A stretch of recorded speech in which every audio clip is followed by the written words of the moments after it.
Ya, selamat malam buat Bapak Ibu sekalian dan terima kasih sudah hadir di dalam persekutuan ini.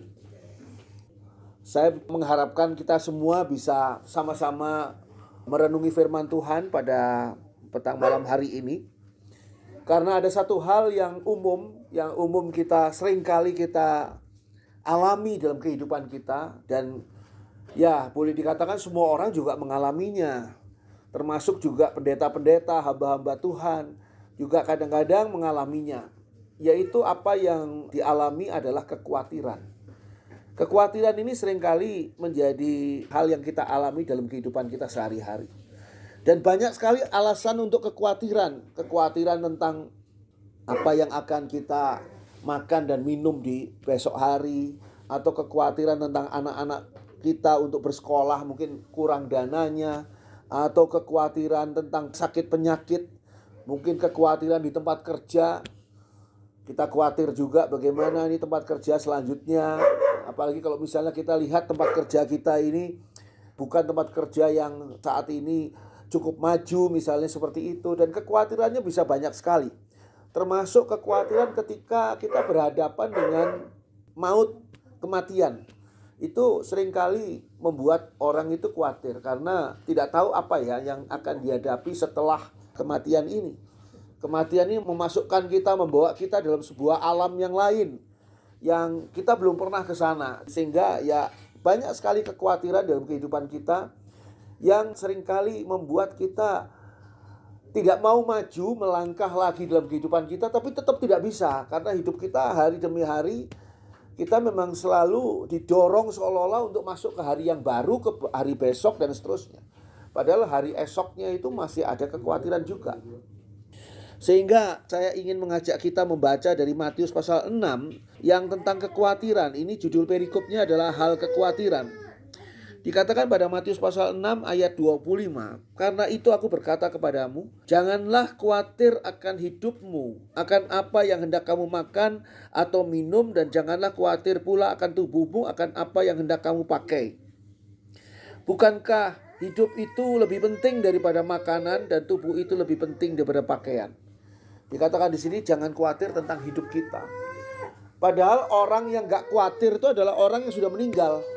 Orang yang sudah meninggal tidak khawatir akan hidupnya. Tapi selama kita hidup, pasti ada hal-hal yang mendorong kita, membuat kita menjadi khawatir tentang hal tersebut.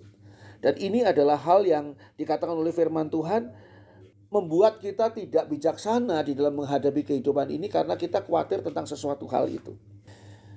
Dikatakan pada ayat 26, pandanglah burung-burung di langit yang tidak menabur dan tidak menuai dan tidak mengumpulkan bekal dalam lumbung, namun diberi makan oleh Bapamu yang di surga. Bukankah kamu jauh melebihi burung-burung itu? Kita diajari oleh Tuhan untuk melihat alam semesta ini dijalankan oleh kuasa Tuhan. Bahkan alam semesta ini tidak sedang mempersiapkan diri untuk makanan mereka. Burung-burung tidak mempersiapkan diri untuk makanan mereka, tapi mereka diberi makan oleh sistem yang ada di dalam alam ini sendiri.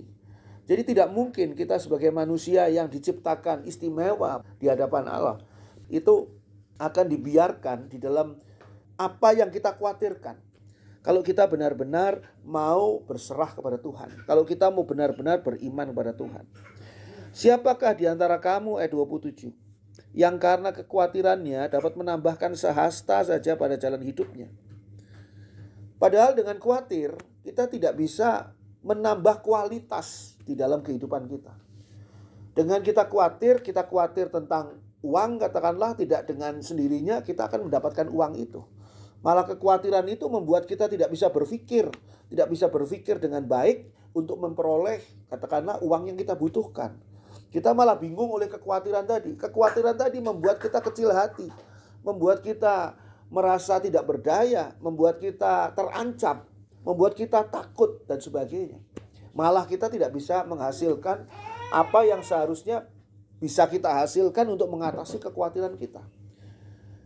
Begitu juga kekhawatiran tentang kematian. Pada satu saat kita akan diperhadapkan dengan kekhawatiran dengan kematian itu sendiri. Ada begitu banyak hal yang membuat seseorang itu bisa meninggal dunia. Orang yang meninggal dunia tidak harus dia berusia tua. Mungkin anak-anak muda juga bisa dipanggil pulang oleh Tuhan, bisa menghadapi kematian, dan itu mengkhawatirkan. Dan kekhawatiran seperti itu membuat orang tidak lagi bisa menikmati kehidupannya. Karena setiap kali dia menikmati kehidupannya, dia masuk dalam kekhawatiran terus. Ayat 28 mengatakan, dan mengapa kamu khawatir akan pakaian? Perhatikanlah bunga bakung di ladang yang tumbuh tanpa bekerja dan tanpa memintal. Namun aku berkata kepadamu, Salomo dalam segala kemegahannya pun tidak berpakaian seindah salah satu dari bunga itu. Jadi, jika demikian Allah mendandani rumput di ladang yang hari ini ada dan besok dibuang ke dalam api, tidakkah ia akan terlebih lagi mendandani kamu, hai orang yang kurang percaya? Jadi ditunjukkan oleh Tuhan di sini bahwa ciptaan Tuhan adalah ciptaan yang sempurna. Sehingga alam semesta ini termasuk bunga-bunga yang ya umurnya tidak seberapa, umurnya paling harian. Mungkin hari ini dia mekar dengan segar dan indah di padang rumput yang liar. Tetapi besok sudah layu. Dan ketika besok layu, orang melupakan bunga itu. Tidak sama dengan kita. Kita manusia walaupun kita mungkin sudah tidak ada di dunia ini nantinya, tapi karya kita, keberadaan kita akan selalu diingat, akan selalu menjadi berkat buat orang lain.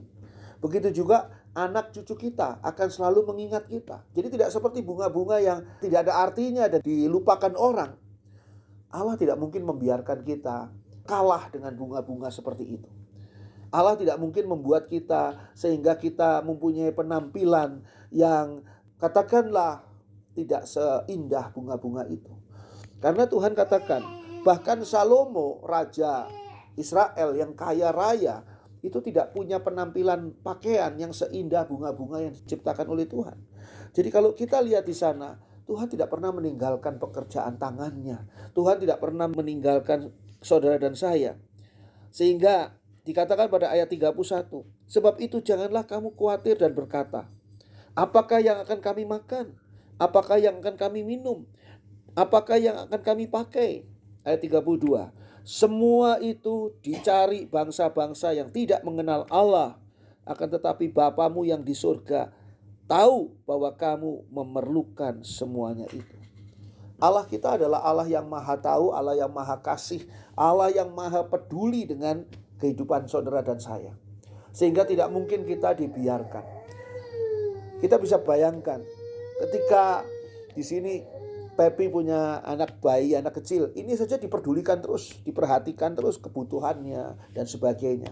Anak ini masih terlalu kecil untuk memikirkan keperluannya diri sendiri. Tapi ayah dan ibunya selalu memperhatikannya. Anak ini mungkin tidak bisa meminta sesuatu dengan kata-katanya dia yang jelas. Tapi ayah ibunya mengerti apa yang dibutuhkan oleh anak ini. Itu manusia. Apalagi Allah yang maha kasih dan maha kuasa. Pasti Allah itu mampu untuk memberikan kepada kita apa yang kita perlukan. Kadang-kadang saya bertanya dalam hati saya, kalau Allah itu maha tahu, mengapa kita perlu berdoa? Toh Allah sudah tahu apa yang saya perlukan. Apa yang menjadi kerinduan hati saya, Allah tahu. Tapi kenapa saya perlu berdoa? Nah, di sini letak istimewanya. Ketika kita berdoa, ketika kita menyampaikan permohonan kita kepada Allah, pada saat itu sesungguhnya yang sedang kita bangun adalah ketergantungan kita dengan Allah. Dan ketergantungan kita dengan Allah membuat kita boleh benar-benar memilih satu-satunya yang menjadi pemberi berkat bagi kita, yang menjamin hidup kita hanyalah Allah yang hidup. Dan itulah yang disampaikan oleh firman Tuhan di sini. Allah mengetahui semua apa yang kita butuhkan. Tapi kita perlu berserah kepada Allah. Kita perlu menyadari bahwa hidup kita ini sangat bergantung pada Allah. Kita tidak mungkin menjalani kehidupan kita untuk hari esok yang belum pernah kita alami. Kita itu punya pengalaman tentang hari kemarin. Dan tentang hari kemarin kita punya pengalaman. Kemarin begini, kemarin pergi ke sini, kemarin terjadi ini dan itu. Tapi kita tidak punya pengalaman tentang hari esok. Padahal hari esok adalah hari yang sebentar lagi akan kita masuki. Sebentar lagi dan tiap hari kita melangkah masuk ke dalam hari esok. Yang dimana kita tidak punya pengalaman. Apa yang menanti kita di sana? Bahaya yang menanti kita di sana? atau kemungkinan-kemungkinan buruk yang menanti kita di sana begitu banyak. Tidak ada seorang pun yang bisa menjamin. Tapi kalau kita digandeng oleh Allah, dipimpin oleh Allah di dalam melangkah ke hari esok, maka kita akan mendapati tiap bagian yang sudah Allah siapkan untuk menjadi bagian yang terbaik bagi kita. Sehingga hidup kita akan terjamin. Kalau kita tidak seperti bangsa-bangsa yang tidak mengenal Allah, yang mencari hal-hal yang sangat mereka butuhkan, tetapi mereka tidak tahu bagaimana cara mencarinya. Kita tahu caranya adalah dengan memintanya kepada Allah. Karena kita tahu bahwa Bapa kita di surga tahu bahwa kita memerlukan semua itu. Nah, ayat 33 dari Matius pasal 6 ini menjadi kuncinya. Tetapi carilah dahulu kerajaan Allah dan kebenarannya, maka semuanya itu akan ditambahkan kepadamu. Kalau kita mendahulukan Allah di atas segala-galanya, kita mencari dahulu kerajaan Allah, kita mendahulukan Allah di atas segala-galanya, dan kebenaran Allah menjadi pedoman kita, maka dikatakan di sini semuanya itu akan ditambahkan kepadamu. Artinya segala sesuatu yang kita butuhkan itu akan ditambahkan kepada kita, itu akan diberikan kepada kita. Seringkali kita gagal mendapatkan berkat Tuhan bukan karena Tuhan tidak memberikan berkatnya bagi kita. Kita kadang-kadang gagal mendapatkan berkat Tuhan bukan karena Tuhan tidak memberikan berkatnya pada kita, atau bukannya Tuhan melupakan kita, atau Tuhan ingkar janjinya pada kita. Tidak. Tapi karena kita tidak berada pada posisi yang benar. Ketika berkat Tuhan itu dikirimkan oleh Tuhan, kita tidak berada di dalam posisi seharusnya. Di mana posisi kita seharusnya?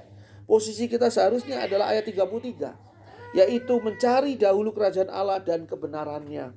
Sebab dengan hal tadi, maka dikatakan semuanya itu akan ditambahkan kepadamu. Berkat Tuhan itu akan kita terima kalau kita berada pada posisi yang sebenarnya. Katakanlah ada teman kita mengirim barang untuk kita, ke alamat kita. Barang itu sedang dalam perjalanan, tapi kita pindah alamat, kita pindah rumah. Maka ketika barang itu datang, yang ada cuma rumah kosong. Dan barang ini tidak tahu harus disampaikan kemana, karena kita tidak memberitahu alamat kita pindah kemana.